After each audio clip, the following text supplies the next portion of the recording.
Bueno, ahora sí vamos a las preguntas. Del tema, vamos a ver. Por acá primero.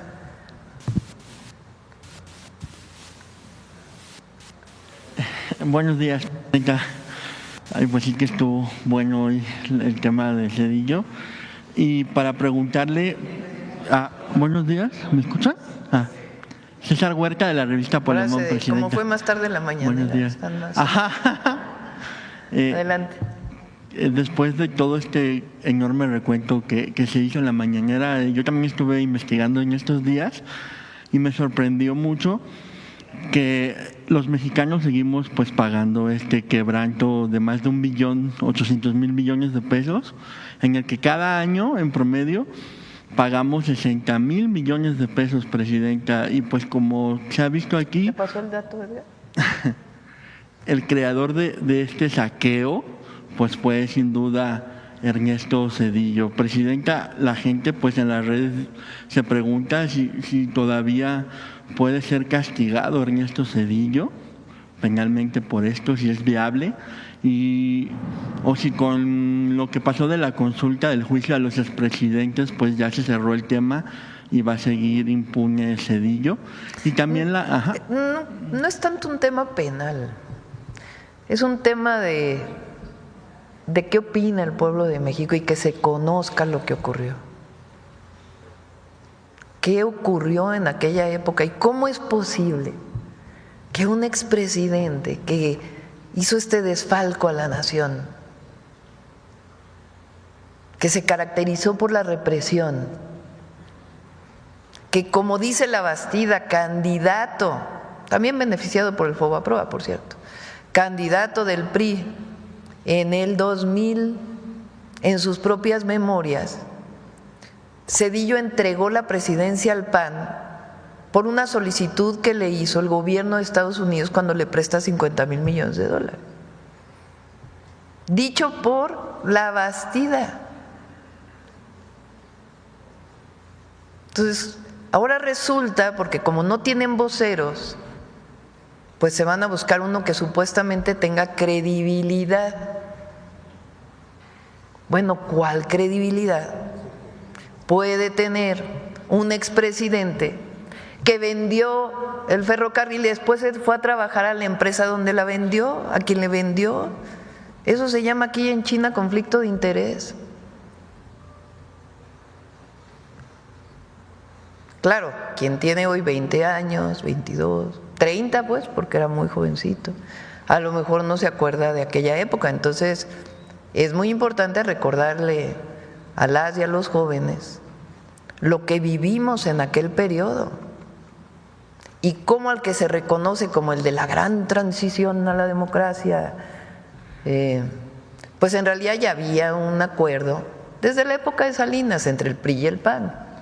Desde entonces le llamábamos el PRIAN, nada más que se quitaron la máscara hasta el 2021, pero representan los mismos intereses, el mismo modelo y la misma corrupción.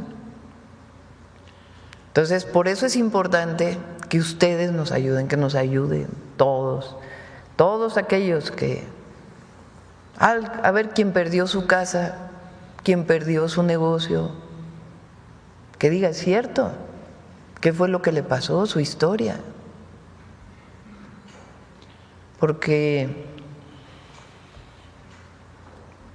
no es necesariamente algo penal, que ya pasó tantos años, pero sí que se recuerde, porque quien olvida su historia puede cometer los mismos errores hacia el futuro.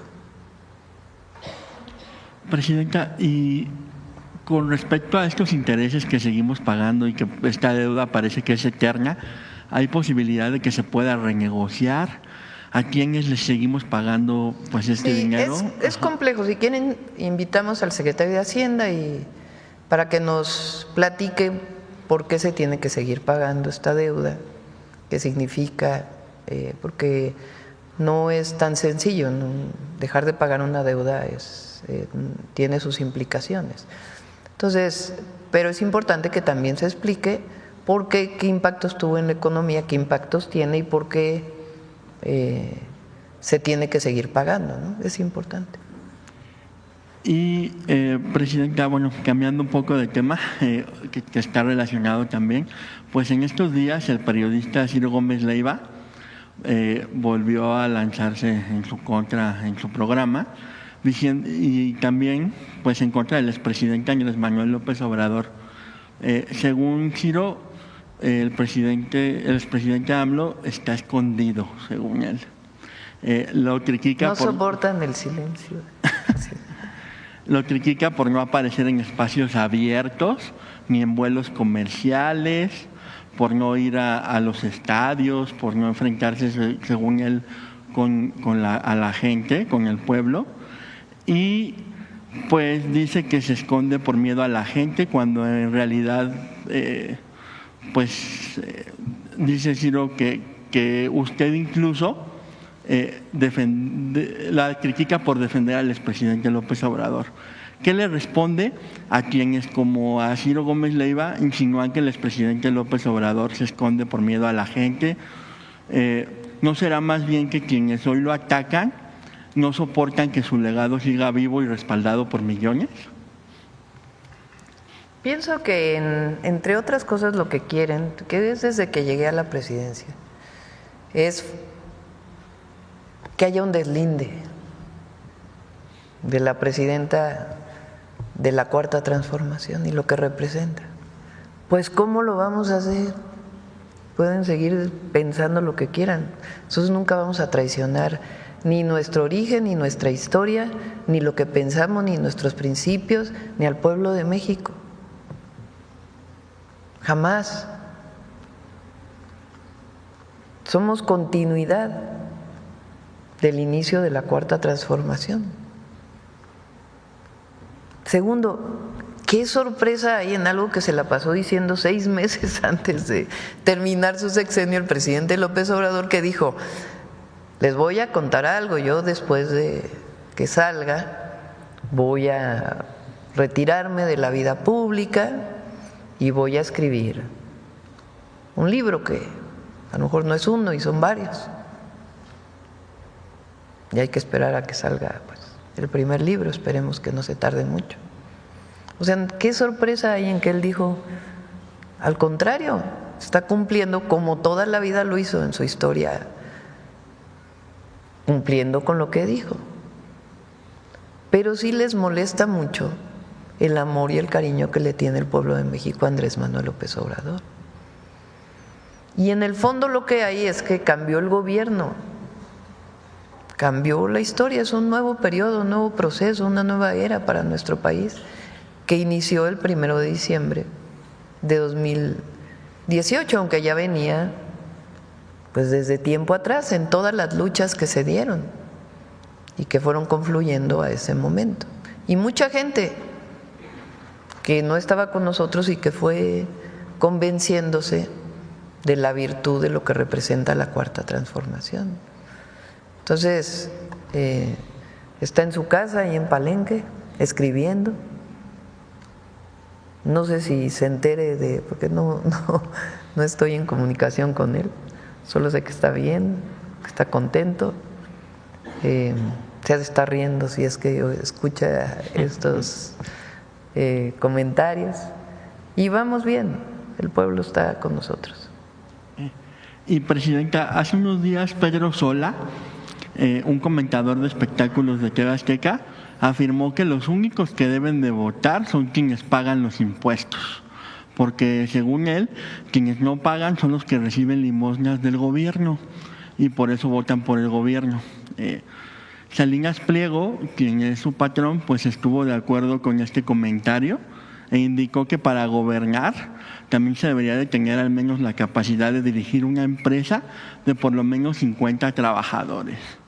Pues dice él que hoy llega al gobierno puro ignorante que cree que el dinero se da en los árboles o crece en los árboles. Estas ideas, Presidenta, pues son evidentemente contrarias al espíritu de democracia. ¿Qué piensa de que las haga quien, por cierto, debe millones de pesos al SAT, miles de millones de pesos al SAT? Yo creo que ya no saben ni qué decir, la verdad. Además, son muy ignorantes porque todos los mexicanos y mexicanas pagan impuestos. Cuando compras un producto pagas el IVA. Todos pagan, todas y todos. Entonces, hay mucha ignorancia, la verdad. Y segundo, mucho racismo y mucho clasismo. ¿Qué decimos nosotros? Solo que cumplan con la ley, porque eso sí se llenan de discursos del Estado de Derecho, pero cuando se trata de que llegue a ellos, no, ese sí no es derecho, ese sí tiene que seguir siendo chueco.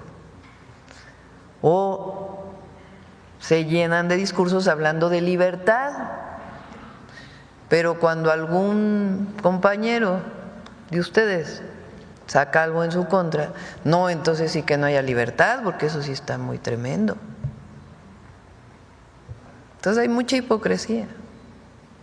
Pero miren, que haya libertad de expresión, es lo más importante, que siga habiendo libertad de expresión.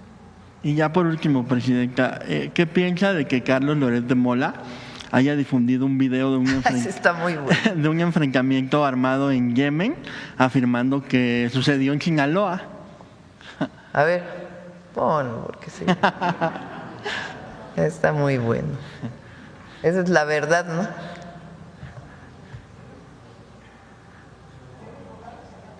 No tiene sonido, a ver, vuélvanlo a poner para que se escuche. Entre la chapiza y la maquiza. Son de una película. Son de Sinaloa. Es un enfrentamiento entre la chapiza y la malliza. Vean nada más. El video hoy se hizo viral en redes sociales. Medios locales señalan que todo ocurrió en la localidad de El Espinal, en el municipio de Elota. Refieren que se utilizaron fusiles Barrett calibre 50 y otras armas de calibre superior. Las explosiones y disparos se extendieron hasta la comunidad vecina de San José Conitaca.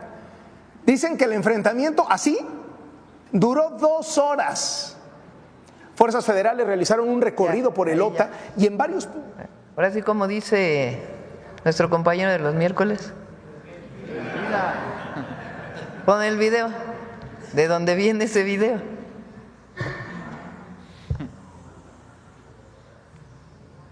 Hace un mes.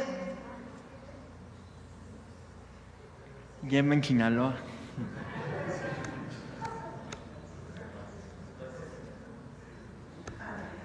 O sea, un episodio lamentable en Yemen. Lo pone ayer como si hubiera sido un enfrentamiento en Sinaloa.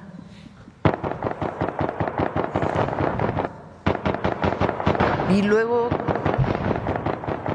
se quejan de que tengamos nuestro detector de mentiras. Dicen que eso es terrible. Ya, habla por sí solo. Muchas gracias, Presidenta. A ver, vamos acá. Buen día, Presidenta. Manuel Pedrero, de los Reporteros MX. Regresando un poco a Ernesto Zedillo, qué alegría saber que don Pablo Gómez muestra estos documentos que se consideraban confidenciales y que el PRI trató de ocultar, al igual que Ernesto Zedillo. Él acaba de decirnos que pues negaban la existencia de estos documentos que comprueban el FOBAPROA. No es lo único que niegan, también niegan la existencia de esto. Estos cassettes, Presidenta, el día de ayer, nuestro medio de comunicación, los Reporteros MX, publicamos apenas 1 de 11 cassettes que eventualmente vamos a presentar, que pertenecen al general Jesús Gutiérrez Rebollo, que falleció en 2013. Jesús Gutiérrez Rebollo, entre otras cosas, fue el zarandero del país y tuvo la encomienda de Ernesto Zedillo de investigar a todos y cada uno de los políticos que se encontraran involucrados con el narcotráfico. Gutiérrez Rebollo tuvo las facultades del Estado mexicano y tuvo investigaciones ministeriales para interceptar llamadas telefónicas entre los cárteles de la droga y aquellos que fueran responsables. Esto no es si es real o no, no, sí existió y están en los expedientes judiciales, que también debe de decir que están en nuestro poder, en donde se comprueban que hubieron llamadas telefónicas en donde se involucra a Nilda Patricia Velasco de Zedillo, la esposa de Ernesto Zedillo Ponce de León, sosteniendo conversaciones con los líderes del cártel de Colima. Hay que recordar que ella es justamente de Colima. ¿Quiénes eran los líderes de este cártel de la droga? Adán Amezcua Contreras, Jesús Amezcua Contreras, y en esos entonces eran considerados los reyes de las metanfetaminas, de las pastillas. En estas conversaciones, Nilda Patricia Velasco habla en clave y se refiere, entre otras cosas, a la creación de narcolaboratorios. Por ejemplo, en estas conversaciones que ya están públicas en redes sociales, se le escucha diciendo restaurante, haciendo referencia a un laboratorio; mesero, haciendo referencia a un distribuidor de drogas; papeles, haciendo referencia a dinero. Estas llamadas que interceptó Gutiérrez Rebollo la puso en su momento a disposición de sus superiores. De estos cassettes, Presidenta, antes existían 4 copias. De los 11 multiplicados por 4 habían 4 copias. Uno los tuvo la Presidencia de la República de Ernesto Zedillo, otro el Ejército Mexicano y eventualmente otro la Procuraduría General de la República. Cuando se presentaron, ¿sabe qué pasó? Desaparecieron. Los creyeron destruidos. Gutiérrez Rebollo le dio estos cassettes, esta última 4ª copia, a su hermano y le pidió que si algo le pasase al general Rebollo, se los diera a su hijo.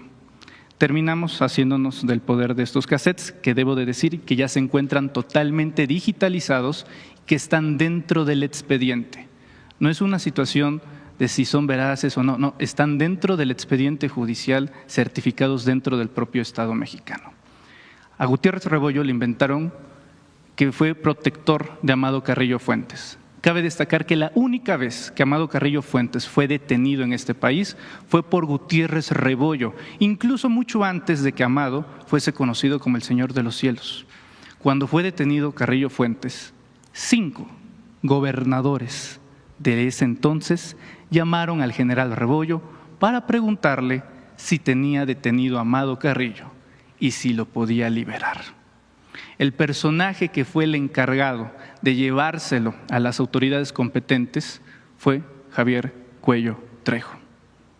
El general Rebollo le dijo que si los dejaba libre iba a haber consecuencias, ya que ese señor era un alto capo de la droga. Ernesto Zedillo se ensañó con el general Rebollo y secuestró la noche del arresto del general Rebollo a sus familiares, a su esposa, a sus hijos menores de edad. En distintos puntos de la República fueron secuestrados, desnudados y torturados para que declararan en contra de su padre. Incluso el chofer del general Rebollo, el señor Juan Galván Lara, también fue torturado y sus hijos fueron secuestrados para que diera una declaración. Lo hizo bajo tortura y años después, también está documentado y también son documentos oficiales, admitió que había sido una declaración bajo tortura. A tal grado que el Ejército Mexicano le devolvió al general Rebollo el grado de división de general de división. Y cuando fallece, es público, se puede encontrar dentro de la propia institución de la Sedena que se lamenta el fallecimiento del general Rebollo porque de los delitos que se les inventó fue absuelto de todos, excepto quedó uno pendiente, que era la aportación de armas exclusivas del Ejército Mexicano. Ahora que salen estos audios, Presidenta, en el contexto del regreso de Ernesto Zedillo Ponce de León, y ya que está bastante interesado en enviar cartas, en responderle a usted, valdría bastante la pena, ya que regresa al escenario público, que diera una puntual respuesta a esto, porque no solamente se involucra al cártel de Colima, también, entre otras cosas, a Francisco Stanley, como aparecen en estos audios. Esta es la fuente, esta es la proporción de información, pero como usted es la Presidenta de México, puede corroborarlo de mejor manera, a disposición del general secretario, el general Ricardo Trevilla. Mi pregunta, Presidenta, es, aprovechando que acaba de mencionar que esto lo debe de conocer el pueblo de México, bueno, no solamente lo debe de conocer el pueblo de México, también preguntarles la opinión al pueblo de México, sí, pero también a la Presidenta de la República, ya que hoy la investidura que usted porta también la tuvo Ernesto Zedillo.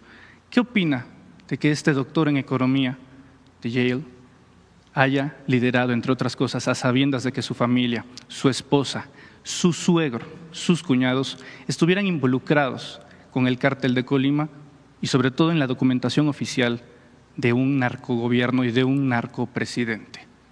Presidenta. Pues ya lo dijiste tú, no se necesita. Pero valdría la pena Mucho una más. respuesta de la Pues presidenta. tiene que investigarse todo esto que se hizo público ahora. Es importante que se investigue. Porque, repito, hay mucha hipocresía en el conservadurismo. Mucha. Y es importante que se conozca toda esta información y que se investigue. Gracias. Adelante. Vamos para acá. Muchas gracias, Presidenta. Luis Fernando Salas, de Hasta y Ahora Informa. Regresando un poco al tema Zedillo, la última vez que habló acerca del Fobaproa, el expresidente le envió una segunda carta pública a usted, y en un párrafo de la carta dice: la presidenta insiste, y está en su derecho, en el tema del rescate bancario que formó parte de la respuesta a la crisis financiera que tuvo que enfrentar mi gobierno. Que lo haga, pero sin incurrir en falsedades ni calumnias. También pudiera ocuparse en pensar qué haría ella de enfrentar el riesgo de quiebra del sistema bancario y con ello de la economía del país. Nunca cometería actos de corrupción, número uno. Y número dos, pensaría primero en los de abajo. Sí, esa es la diferencia. Sí, justamente. No se rescató nunca a los pequeños deudores. Y hay muchos ejemplos en el mundo, como bien menciona Pablo, de otras formas en que se rescató a los bancos. Bueno, una de las últimas fue el propio presidente Obama, que lo que hizo fue quedarse con parte de los bancos, del gobierno, y después venderlos.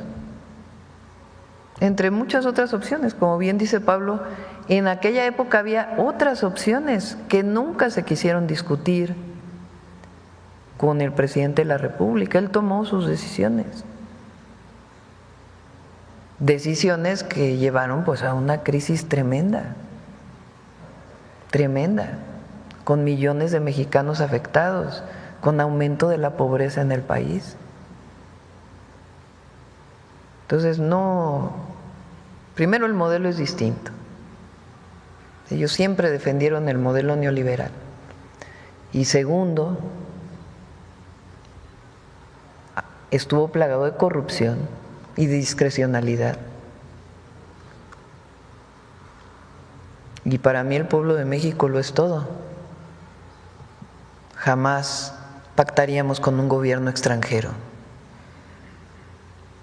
para una transición en el país, una supuesta transición. No somos lo mismo, afortunadamente. Bien, gracias, Presidenta. Y en otro tema, el día de ayer la esposa de Israel Vallarta… Afortunadamente para el pueblo de México. La esposa de Israel Vallarta, Mary Sainz, envió a la Fiscalía General de la República una solicitud de sobreseimiento para su esposo. Recordemos que Israel Vallarta lleva pues ya casi 20 años encarcelado sin sentencia. Esto es porque la Fiscalía General de la República dice que él es culpable, pero que hasta el momento, hasta el momento no se ha demostrado alguna prueba de que él sea culpable. Y es que Mary Sainz dice algo muy cierto. El pasado 25 de marzo, el fiscal general de la República, Alejandro Gersmanero, dijo que a diferencia del caso de Teuchitlán, el caso de Florence Cassés, Israel Vallarta sí fue un montaje. Y esto es motivo suficiente para desistir acerca de esas acusaciones contra Israel Vallarta e incluso liberarlo inmediatamente. El expresidente López Obrador llegó a decir que tantos años sin sentencia era algo pues inadmisible. Preguntarle, ¿usted exhortaría a la Fiscalía General de la República para desistir de estas acusaciones debido a esta contradicción del fiscal general de la República? Lo revisamos. Sí. Conozco el caso y pues tiene sus temas de acuerdo con la Fiscalía, pero le damos una nueva revisión. ¿Usted estaría dispuesta a indultar a Israel Vallarta? Pues tenemos que revisarlo, de acuerdo a lo que establece la Fiscalía, pero lo revisamos con gusto nuevamente. Okay. Muchas gracias, Presidenta. A ver acá. Ya vamos a cerrar porque… Muchas gracias, Presidenta. Ahora le damos la palabra. A ver, haz tu pregunta y ahora le damos la palabra a Pablo. Muy bien. Bueno, hemos visto que en su administración el tema de la seguridad es prioritario. especialmente en contextos complejos como los procesos electorales. Sin embargo, en el estado de Veracruz, seguramente usted está enterada, se están viviendo momentos muy complicados.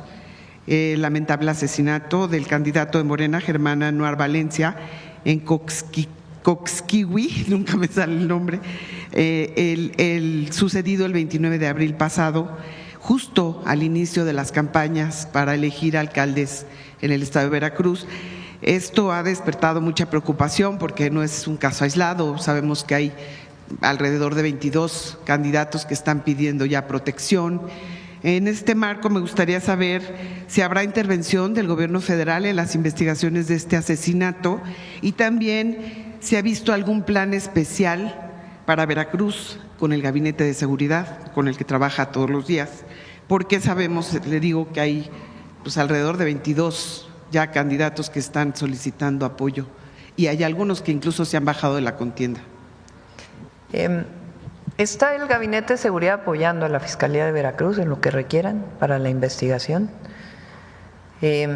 Hoy le planteé al secretario Omar y al general secretario que buscaran a la gobernadora de Veracruz por si requieren más apoyo de la Guardia Nacional para estar presentes y al mismo tiempo pues dar todas las facilidades y apoyo a las y los candidatos que así lo soliciten. ¿Y no tiene usted algunos avances de la investigación de este asesinato? No lo han reportado en el Gabinete de Seguridad, pero están trabajando en coordinación con la Fiscalía. Otra pregunta rápida, porque yo sé que va a hablar el señor Pablo Gómez. Hay mucha demanda, una alta demanda de vuelos no nada más para el puerto de Veracruz, sino también para el área de Coatzacoalcos y Minatitlán. Queremos saber si de alguna manera Mexicana de Aviación tiene planes de expandir corridas hacia estos rumbos. Están por llegar los nuevos aviones. Se retrasaron algunos meses por problemas que hubo en su producción en Brasil, pero en cuanto lleguen le planteo a Mexicana que evalúe estos dos vuelos. Muy bien, sí, sería bueno. Muchas gracias. Y ya por último, en el puerto de Veracruz se reportó una disminución de 24% en la exportación de automóviles nuevos. Esta tendencia a la baja, según los expertos, se debe a todo este tema de los aranceles, que es justamente el problema que están viviendo, porque dependen de las exportaciones hacia los Estados Unidos. Usted ayer nos platicaba que tienen planes de expandir el mercado de los automóviles hacia otros países. ¿Podría adelantarnos de qué se trata este plan? Estamos trabajando en ello, es parte del Plan México y también se va a ir también asentando todas estas nuevas reglas que fueron publicadas para la exportación hacia los Estados Unidos. El secretario de Economía tiene reuniones permanentes con las automotrices y nos vamos a sumar a estas reuniones. Entonces, hasta ahora, en términos de la producción, las plantas que están aquí, no hay problema y hay naturalmente ajustes pues por la situación que haya impuesto el presidente Trump. Pero yo estoy convencida que va a ir tomando la normalidad las exportaciones de vehículos y de autopartes en México. Ayer hablaba usted de Asia, de países hacia los que podríamos empezar a voltear. Sí, es algo que se tiene que trabajar conjuntamente. Entonces, por supuesto, buscar otros mercados y seguir fortaleciendo la relación con Estados Unidos y encontrando mejores condiciones para la industria automotriz en nuestro país y del acero y el aluminio. Repito, la llamada de hoy fue buena, cordial y buscando pues las mejores condiciones para mejorar todavía más la situación preferencial que tenemos.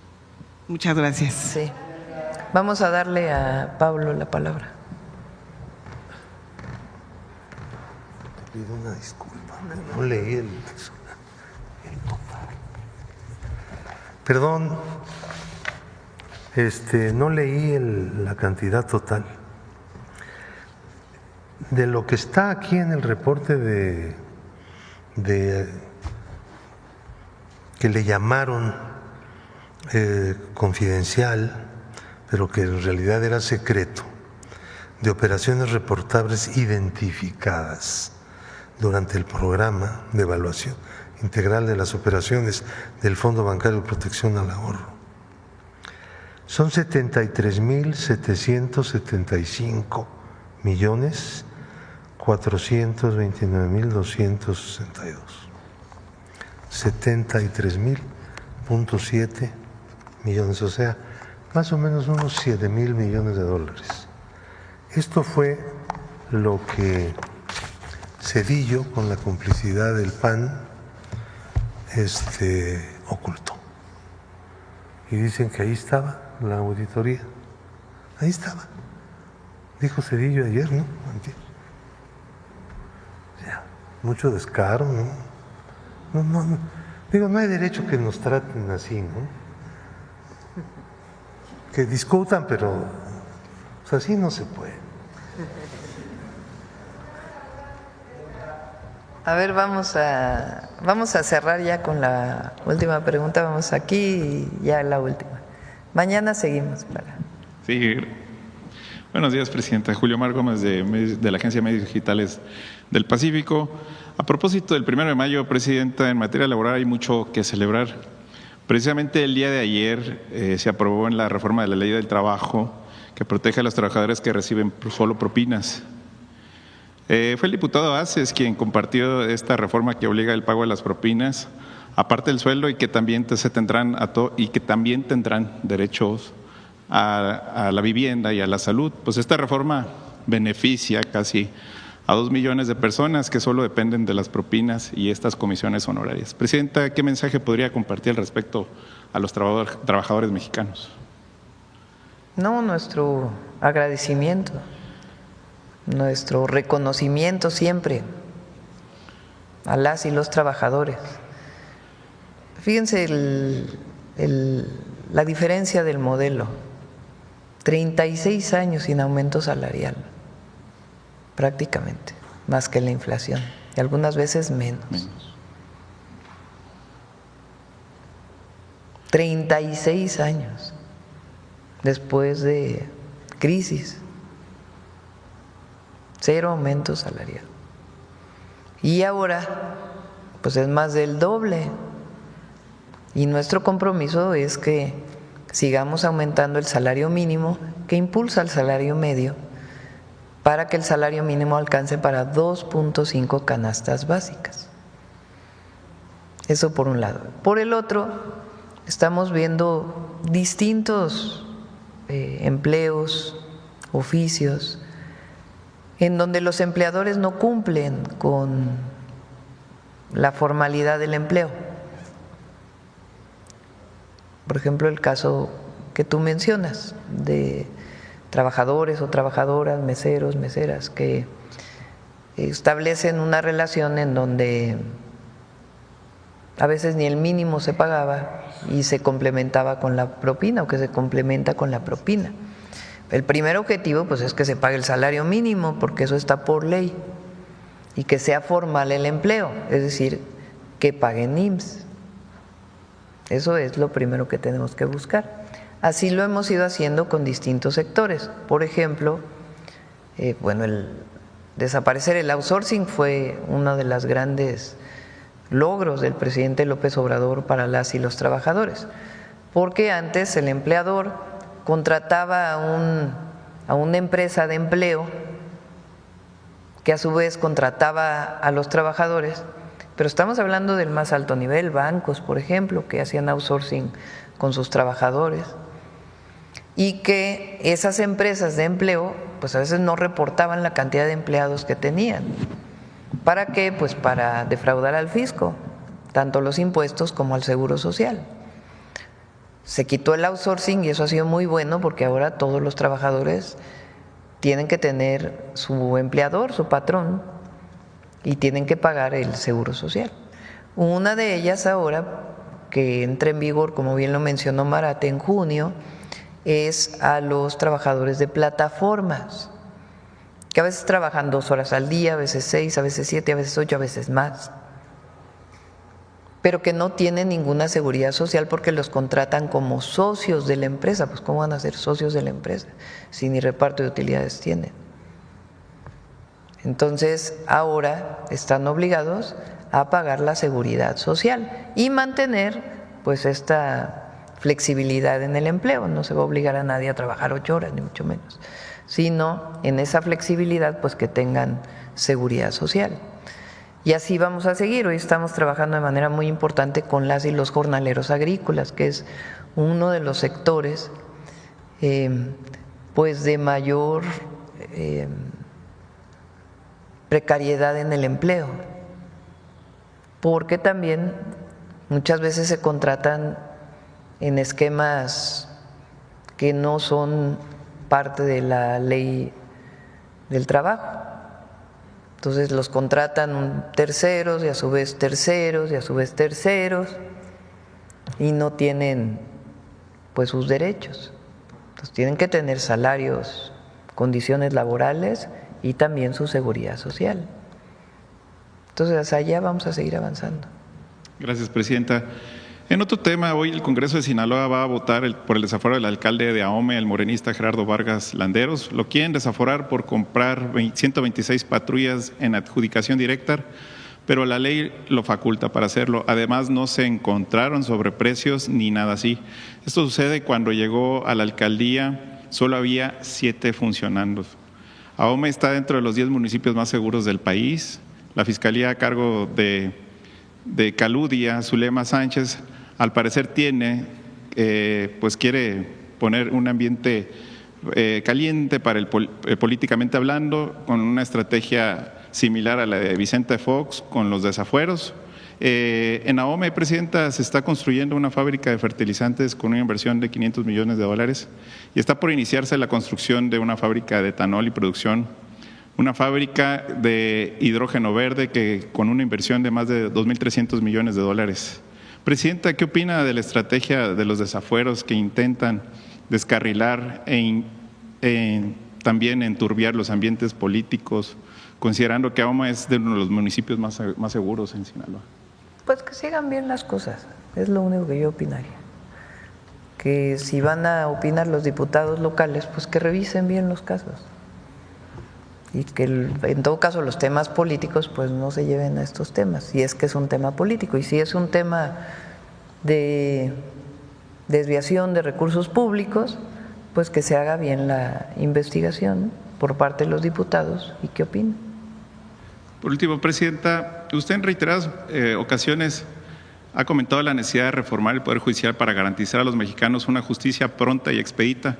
Sin embargo, en casos donde hombres son acusados falsamente, el sistema parece fallar en la investigación con imparcialidad, lo que deriva en graves injusticias. Le expongo el caso del señor Antonio, quien lleva 2 años en prisión debido a una denuncia por abuso sexual sin pruebas contundentes presentada por Adriana, madre de sus hijos. Pese a la falta de evidencia, su defensa ha enfrentado obstáculos sistemáticos, pruebas y peritajes desechados, tratos inequitativos y presuntas irregularidades por parte de los jueces.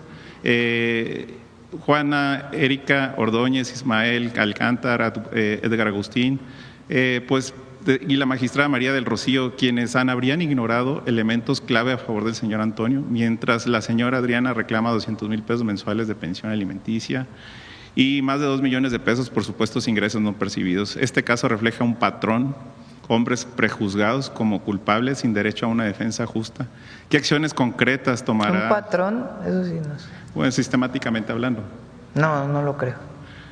Una cosa es que menciones tú que hay un caso en particular que tiene que revisarse y otra cosa es que haya un patrón, claro, de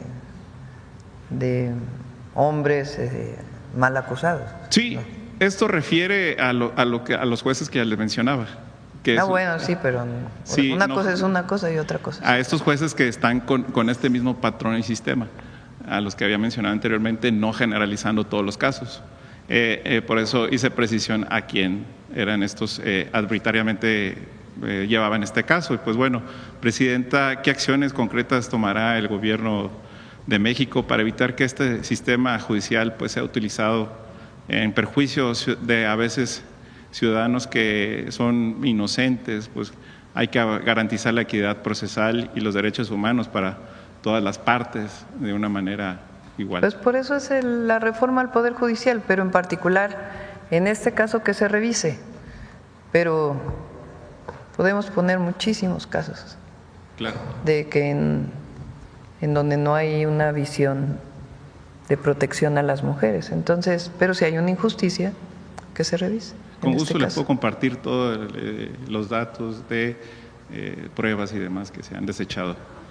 Presidenta, ya por último, el plan hídrico que presentó en días pasados, el día 23 de abril de 2025, el senador Armando Ayala de Morena, del Estado de Baja California, presentó una proposición con un punto de acuerdo por medio del cual solicita a la Comisión Nacional del Agua que reactive el análisis que se había hecho anteriormente respecto a la viabilidad del plan hidráulico del noroeste, el Filino, el cual consta de llevar desde Nayarit hacia los estados del norte como Baja California, Durango y Sinaloa el agua. Con base al Plan México que usted presentó, Presidenta, se pretende acelerar los proyectos de obra pública para el 2025. ¿Usted considera que es factible que ante la grave sequía que enfrentan los estados del norte, los proyectos de construcción de obras para garantizar el derecho humano al agua y de los millones de habitantes de estos estados de la República podría considerarse como un proyecto estratégico de agua para que se pueda abordarse durante este sexenio?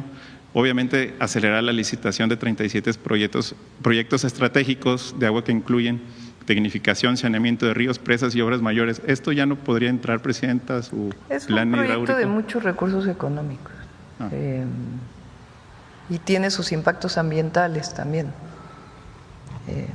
Se puede analizar, no nos negamos. No necesitan poner puntos de acuerdo para eso. Muy bien. Muchas gracias. Bueno, gracias Presidenta. a todas y a todos. Vamos a cerrar con Mujeres en la Historia.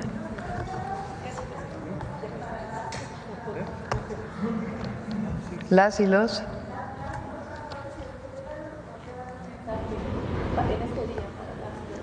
Un mensaje del secretario del Trabajo para las y los trabajadores y luego vamos con Mujeres en la Historia. Bueno, ya lo reiterado como lo comentó nuestra presidenta, es de este día para no solamente rememorar a los mártires de Chicago, quienes en su momento peleaban por la mejora de condiciones laborales, es también un día para traer al frente el reconocimiento a las y los trabajadores por su gran contribución al desarrollo nacional, al bienestar de sus familias, y que sepan que el compromiso por parte de la Secretaría de Trabajo, por instrucciones de nuestra presidenta, es que sigamos trabajando por continuar con este ambiente de mejora de condiciones laborales y en ese sentido de la defensa de los derechos de las y los trabajadores. Es cuanto.